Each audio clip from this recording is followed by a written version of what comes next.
Yeah, so hello guys, good evening. I think I'm audible to all of you guys. Please let me know in the chat if I'm audible. And welcome to one of the amazing podcast on my channel. So it's been long.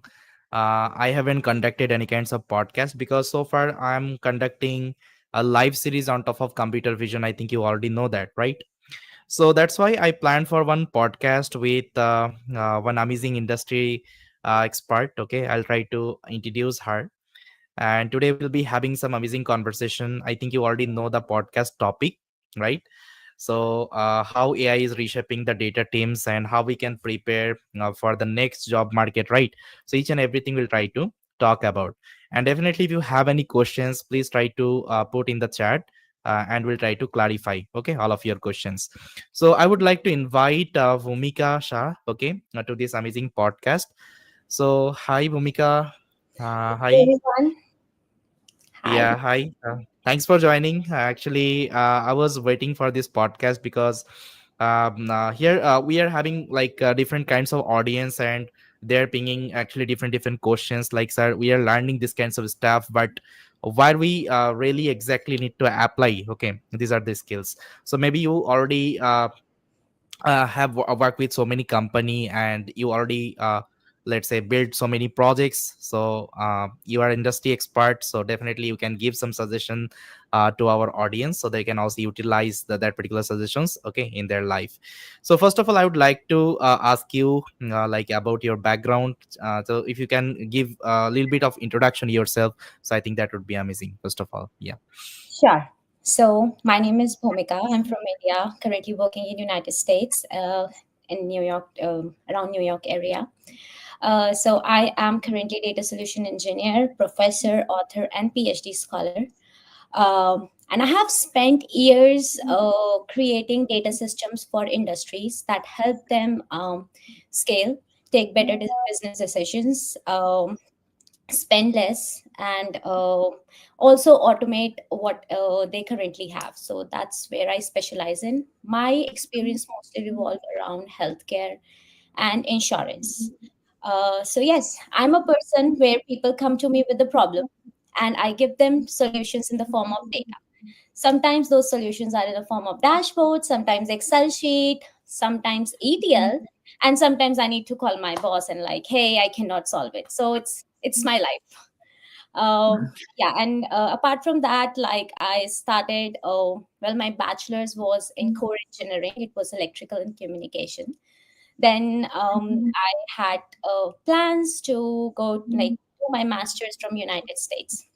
Luckily, I got some good scholarship from University of Bridgeport, where I did masters. So that is the place where I literally like got introduced to this data. And back in 2017, there was a like right now we have a buzz AI. So that time there was like big data, cloud was the buzz. So I started with that. So my masters was the like place where I got to big data and that cloud computing and all that. After that, like even within my masters, during my masters, I would say I was doing some internship. So they're like more, hey, you need data for this. So like basically I started from that Excel sheet data analysis. You make pivots, you make charts. That was where I started. Okay. And then some automation. My first like full-time job was like where I had to create an automated workflow where people like it was healthcare. So I needed to create a workflow where like they can add incidents via HTML forms, and we get the like nice dashboards. Like there was a data solution where they needed to automate everything. So it took me 2 months that time to do everything from stack, and which involved doing so much Googling. It involved talking to my software developer friends, etc., which with AI we can do in 2 days. So that is the transition I have seen from 2017 to 2025, where something I was able to do in like 2 months, now I can do it in like 2 days. And that's where like then from Excel to SQLs, and then servers to cloud computing, and then all those big data and all those things, AWS, Azure, and now like 2 years. or I think 2.5 years ago, I started learning about AI, LLM, and etc. And in these years, I have seen this transition. My experience revolve around creating data dashboards, data stories, doing some ML, now creating AI solutions for company. So that is all about me, um, in nutshell. Thank you so much for the clarifications. Yeah. Before I start the podcast discussions, first of all, I just need to clarify about today's agenda. Like we have mentioned that AI is reshaping the data teams, right? So, what does exactly mean about data teams? Like, what is the work of the data teams in the industry? If you can clarify, okay, to the audience, that would be amazing. Mhm. Sure. So data teams is something where people are working to work like creating data solutions. So that involves your data analyst, data engineers, even your PM and product owners who are like owning that data product, and then your data scientist, also ML engineers in some cases, and then your VPs who are like owning those data products again. So everybody who interact with data, your customers who are building data platform, everybody comes in data. So that is how I call data team. Okay. And let's say if I want to prepare myself for the data teams, okay, for the industry, I think you already know what is the like threshold I just need to pass to get in these kinds of industry. Okay, let's see if I want to learn specific to the data works. Okay, so I mean, what would be your suggestion for that? Let's say where people can exactly apply in which particular role. So if you can give some suggestion on top of it, yeah. Definitely. Like I also teach Hmm. master students, and this is something that they ask me most of the time.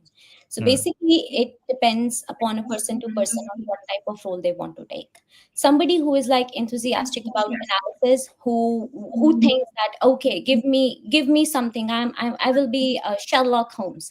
I want to investigate data. I want to like use that data to help my business make decisions. So that will be a person who can be like a data analyst, who can be somebody who can maybe go towards maybe data scientist if they have like good maths background, a Hmm. linear algebra and everything. Or it could be like business intelligence analyst and sometimes business intelligence engineer too. So those are some things that they could do. But if somebody is a person who are like more interested coding also, like they think that they are good at coding and they like working on 2 3 fancy screens and like write codes, Python, SQL, then it is for somebody who are like ML people and data engineers who can like take these kinds of roles. But yeah, ultimately all these roles are interrelated. For a person to be on a data analyst position also need to understand ETL workflows. Maybe they are not creating those, but they should have an idea. And even like data engineer needs to know what their customers are, what are their business problems. So basically depends upon your interest and what business industry you are interested in. You can train yourself for any of these roles. Okay. And one thing I would like to ask you personally, because I was going through your profile, you have an amazing LinkedIn profile. I saw that, and I was going through your experience sections, and I saw like you already worked with Amazon as a data engineer, right? I think it was back in 2022, right? You Yeah. joined the company.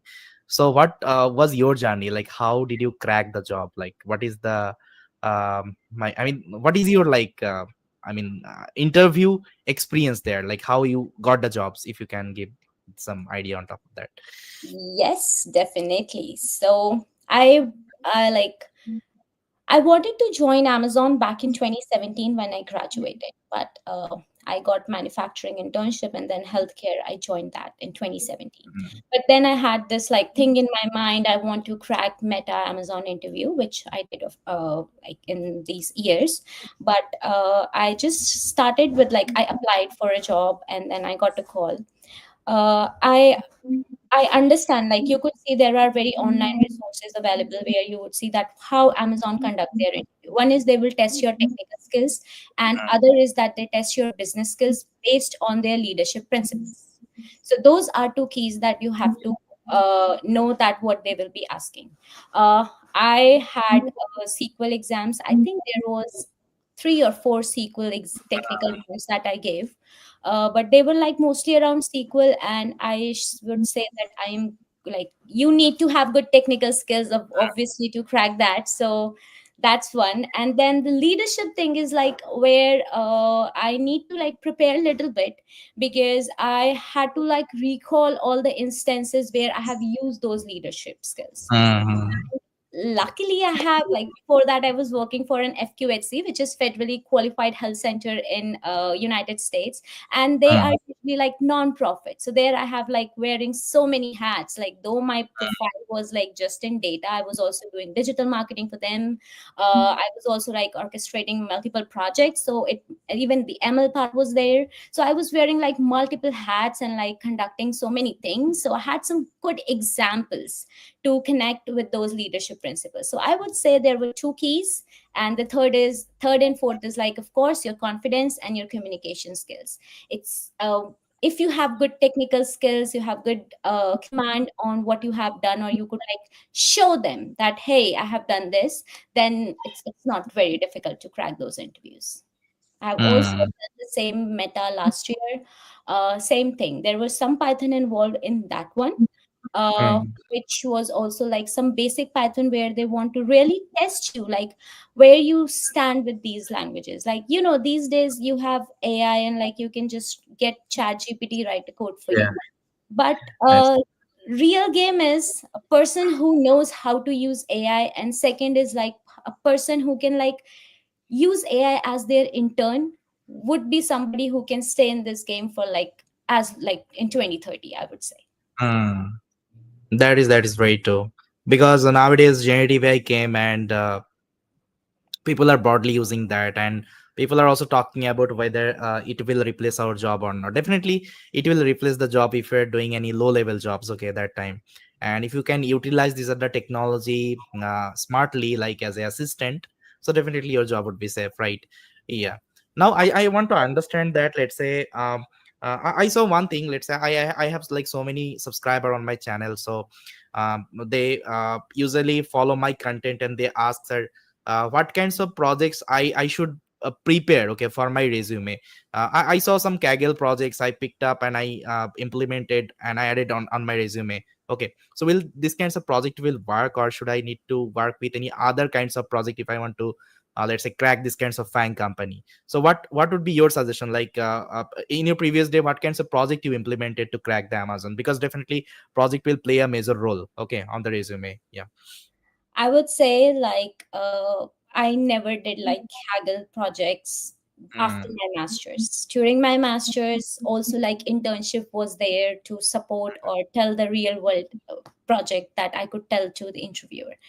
So, yes, if you do not have any work experience related to the job you are applying for, go for Kaggle projects. And if you are like somebody who learns by doing, you can have Mm. your own personal project. Like my first project, like which I did with AI, was to create my daily diet plan, because I couldn't think of what I can eat. So it was like a simple Python script where I connected ChatGPT APIs and I started talking to it. That was my first, which I then used that knowledge to implement another project in my company, which I was working previously in the healthcare domain. Mm. So I would say like it depends upon you how you learn.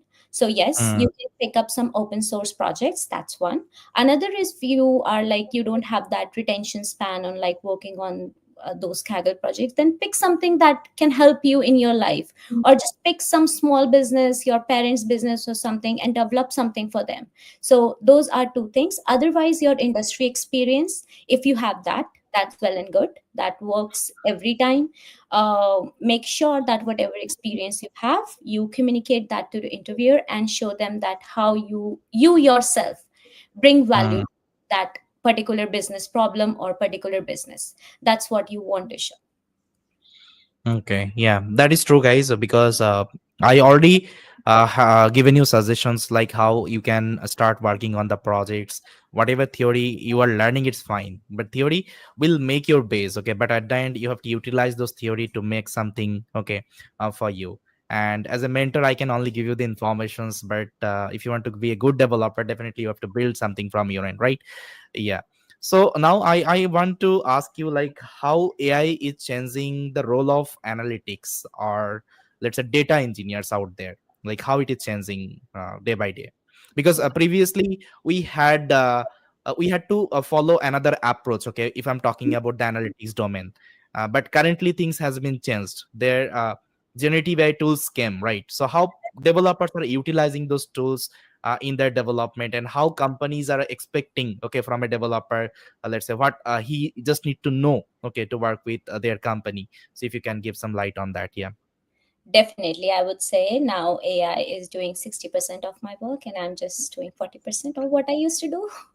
Uh, so Well, basically, earlier these roles used to be more execution based. That means you are writing a SQL code as a data engineer. Mm, You are doing quality checks, and for those quality checks, you had other scripts, Python script, fancy SQL script on your side, and then you had those jobs being running every day at some point of time, and all those things you were doing yourself, and it was like creating that solution even for a mid-scale industry would take you like 4 to 6 months if like two people are working on it. uh, but now it's more orchestration based. That means mm, is that you have to have an understanding of the unified show. You have to create a data solution instead of just writing those codes, because AI mm, can do that for you. So now focus more on understanding business, understand how you need your data for business, and understand how you can use AI to orchestrate that. So mm, if you have a problem, see what could be the best solution, how it could be applied to your company, and how it can solve your problem.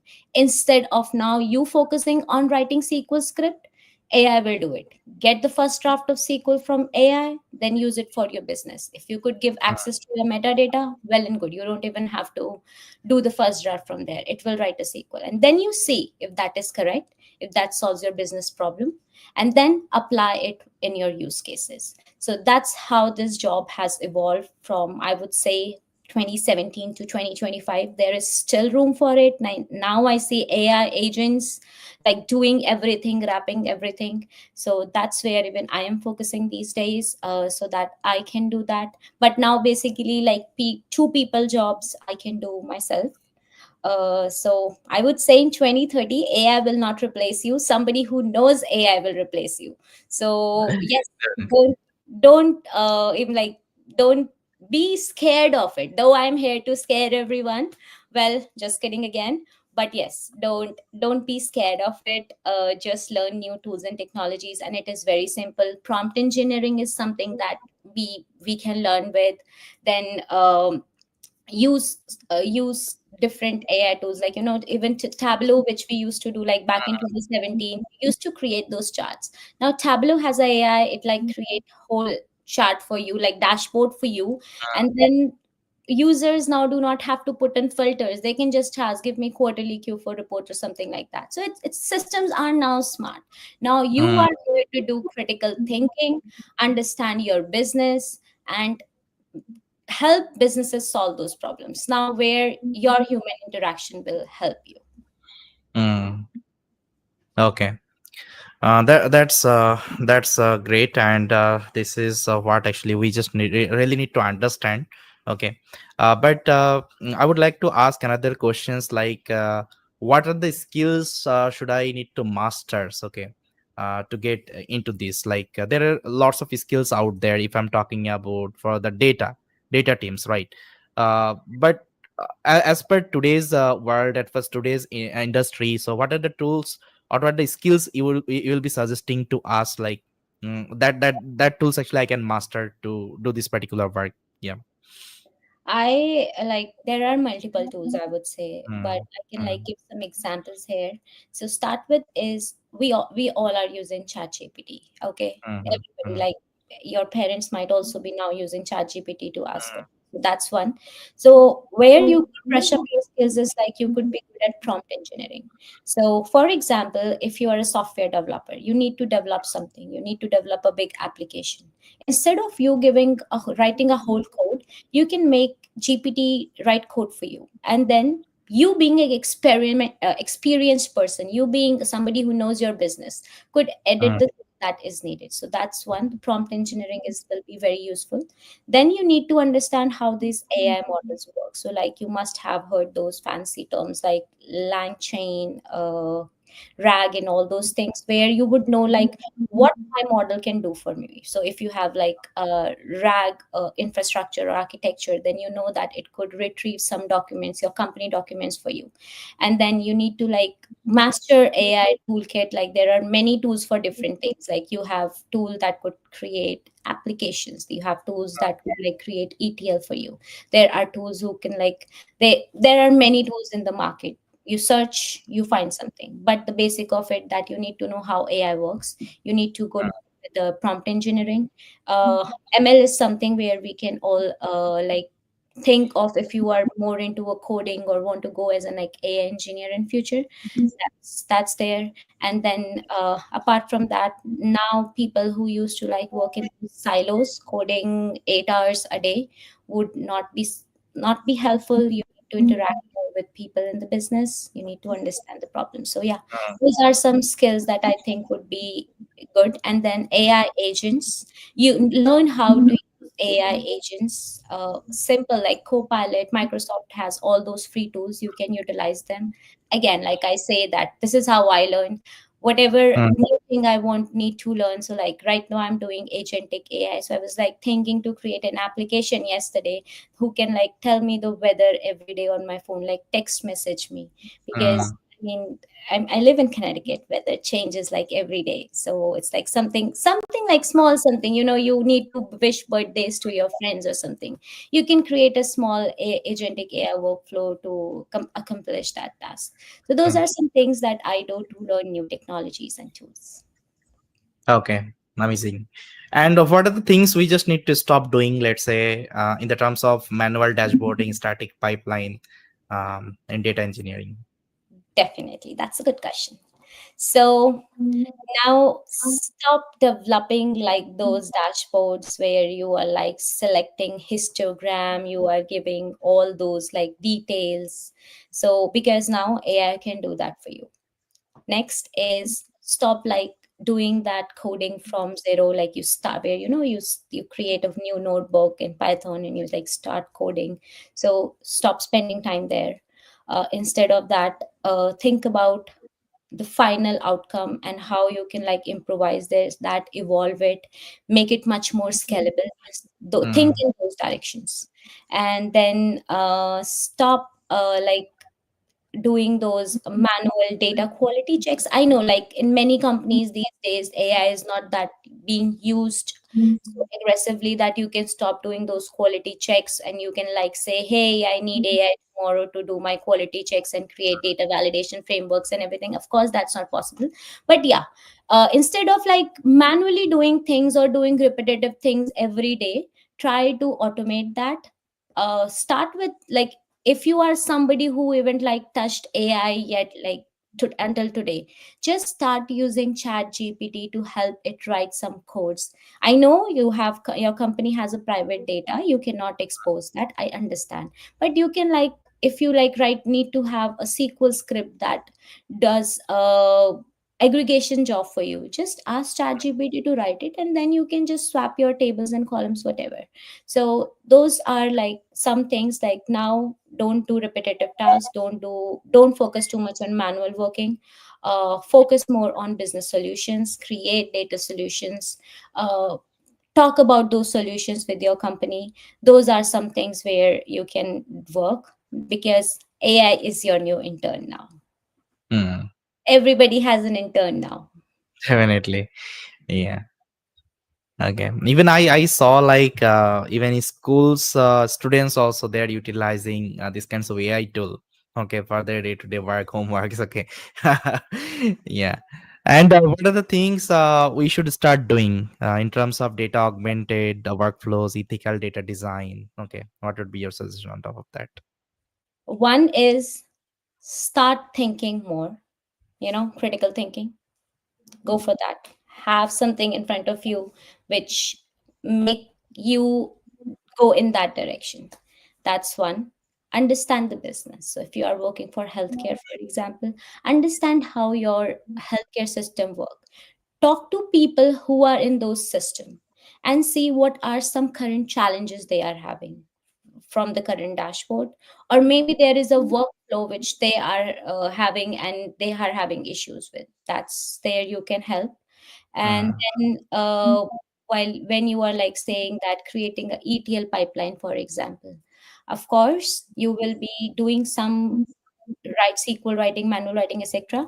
But yes, instead of that, see how you can utilize AI to do that for you. Because these days these tools are so much intelligent that mm, they can check the optimal time when jobs should run based on the other jobs. They can do the manual, like they can do those data checks for you, like you don't have to like tell where are nulls, or if there is a data quality issue, they can do that for you. They can also mm, do proof testing for you, so like now you don't have to spend some time there. So these are some things that we really need to think about. uh, so I would say, yeah, critical thinking, business communication, start learning agile workflows if you haven't already. And then yes, think in the direction like start using AI wherever or however you could. Everybody should use that AI things, and chat GPT is simple to start with. Then create a Python script, connect with APIs, that could be second. Then there are open source training models. If you are like more into a data model training and something, you can start with that. And like for students specifically, most of these things are you get free access to that. Azure, Microsoft Azure, AWS is also some credits for students. So it's something that you everybody, it's, I won't say it's easy, it's time consuming, but these are some skills that you can like learn in 3 months, 2 months. So it's not that difficult, or like it's not a degree which will take 1 or 2 years. It's like 3 months, maybe 1 or 2 hours every day, and voila, you have a new skill. mm. Amazing. So, guys, I think you are listening her. Okay, now whatever suggestion she's giving, so please try to follow. Okay, because it's not like that. You just only need to learn the theoretical concept, or let's say practical concept. You also need to know the tips and tricks. Okay, how you can apply those things right in the real world example. Now, can you tell us like some real-time examples that is already integrated with data workflows, like some AI, let's say examples, like currently people are using that, or let's say if you have already used in some of your workflows. Okay, if you can mention those things. Mm, Definitely. So one is that we in like when you are in like creating ETL workflows, we usually have areas of work in our company. Like you have a development environment, production environment, and environment below that. So I'm like trying to create a story so that even if you are not from a technical background, if you're a product manager or somebody who can also understand that. So mm, like, usually you have your data flowing from multiple areas. You have data lakes, data warehouse, and etc. But like you are bringing your data before it goes to that final user, or maybe a mm, dashboard. It goes from one place to another. So in my past job, it used to have a manual checking, code checking for that. Like, okay, if you have promoted a code from development to state I mean sorry production area, then people will like manually doing some data checks. There was a SQL script that used to do some aggregate checking. Then there was a SQL script that used to like do some column to column validation, row to row validation. And then there was like we they used to use the compare plugin in Notepad plus plus to compare two codes or three codes together. So in short, if you are like doing one code promotion, it used to take almost like 4 to 5 hours after that, because you are doing so many things to do the data validation. And all of like most of us are like working for MNCs and all, where like you are given less time to get a big thing out. So there, I utilized AI. I started with simple API connection. I used Azure OpenAI Microsoft tool to start mm, with. like that's where I used it. Like I used APIs to do the data quality check. I used Python script to create an HTML platform where everything happens, like a code to code validation happens, and in seconds it give you an output in the form of nice HTML sheet, which will tell you how your data looks like, how many null values are there, if the production was done on time, if the code is okay, data quality is okay, that means that like maybe the data has been gone to production or something failed, or sometimes job says okay successful but data is not there, those kinds of thing happens. So that full health checkup, it was done just by connecting to GPT APIs, Azure AI Studio, and then asking AI to do everything. So there are again, I mean, that's one use case. Then I did one that was, I wouldn't say like it was something where we were like trying to predict risk conditions in people using their past history in healthcare. So usually it takes too much manual efforts because you have to go into patient chart one by one, and then you, like before patient comes you spend time with it. So mm, they we trained AI model. Of course we use pre-trained models, and then now something that used to take 3 weeks, and also data team, healthcare team, etc. Now AI mm, can do that in like 10 minutes max, where it mm, has an automated workflow to take data. We have already built in model which it uses, and then it flows out the data. But before it goes to final stakeholders, it first again, then we have AI to like do them checks that okay this is good or not, and then it goes to the final stakeholder, or we have a small dashboard which our teams can utilize. So in this way, I have utilized AI, and then yeah, it has some. I mean, not again. I would say that I had to like ask for some resources and tools from my company, especially like Azure, Microsoft, OpenAI APIs, and all those things. So those are like some things like, even like I created a data validation work frame for like it was framework according to our data back in March. Now I'm utilizing AI to create the similar thing for 6 other systems. So something which took me like 1.5 months back in March and April, now I will be doing it in 2 weeks because I have one system. I'm going to use the same system to tell my AI that, hey, you need to do that. Of course, it's not that simple. You have to make some connections, you have to do data check, and there should be a data security things all in place. That's going to be there.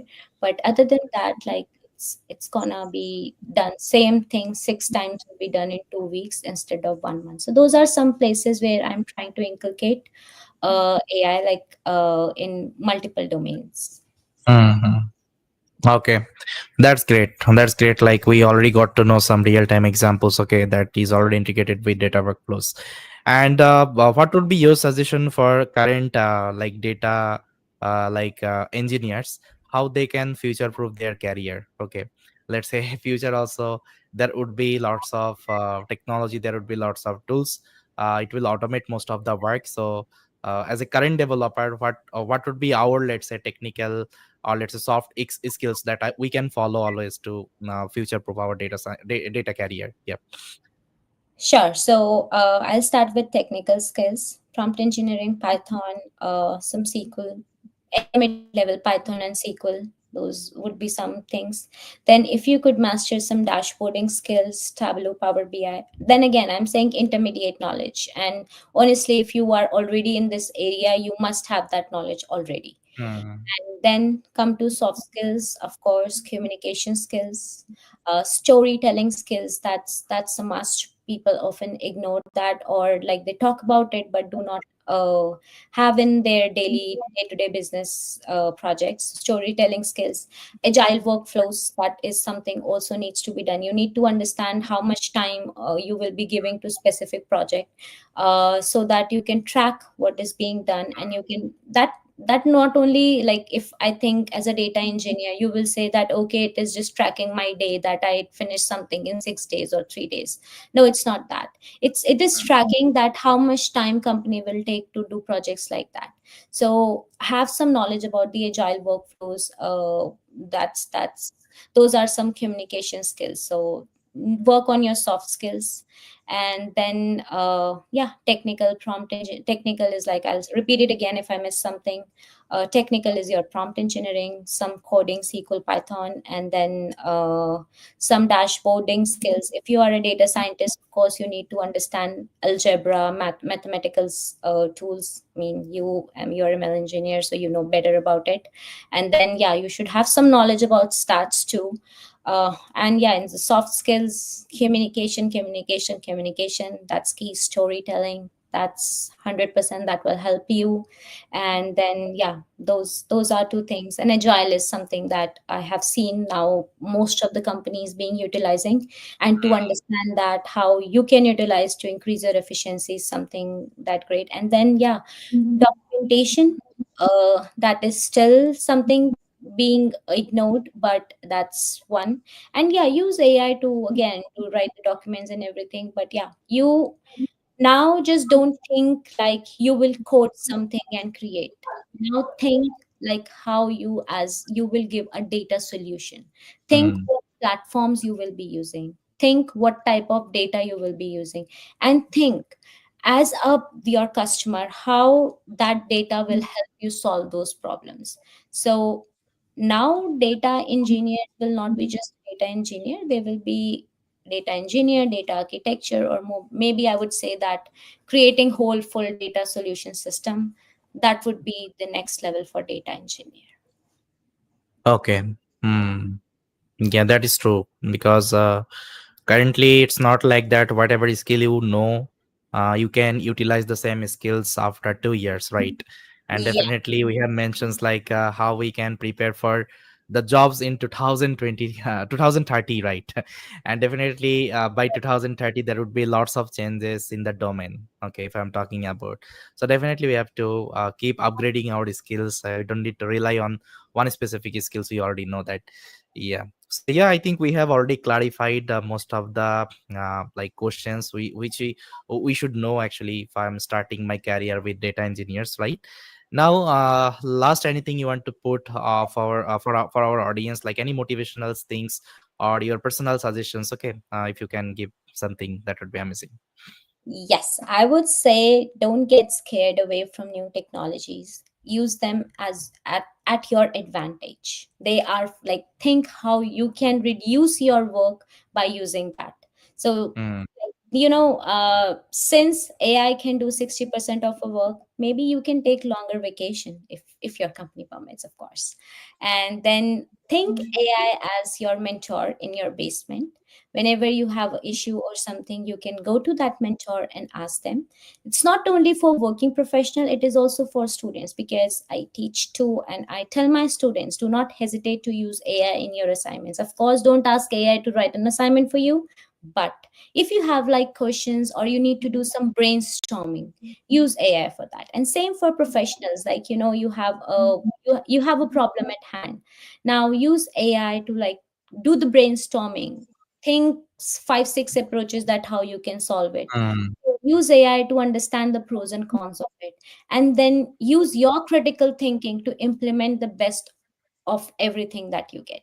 So mm. I would just say that use AI as your mentor and do not get scared away from new technologies. Of course, there will be a change. Any technology comes in, there is a change. When electricity came back in years, things change. So Yeah. obviously things gonna be changing from here, and you must have seen that already back in 2024. So prepare yourself, brush up your skills, start using these new technologies, and make your life easier. I mean, don't get scared of it. We will have, like, if some jobs will go, there will be new job titles, new things coming up. AI engineer, prompt engineer. Now you could see most of the companies are hiring people like that. Somebody who Mm, knows different AI tools would be the new jobs that companies will be hiring for. So yeah, that's they're going to be something for everyone. but it's just you have to keep learning, keep enjoying your learning. That's what I will say. And critical thinking, that's my motto.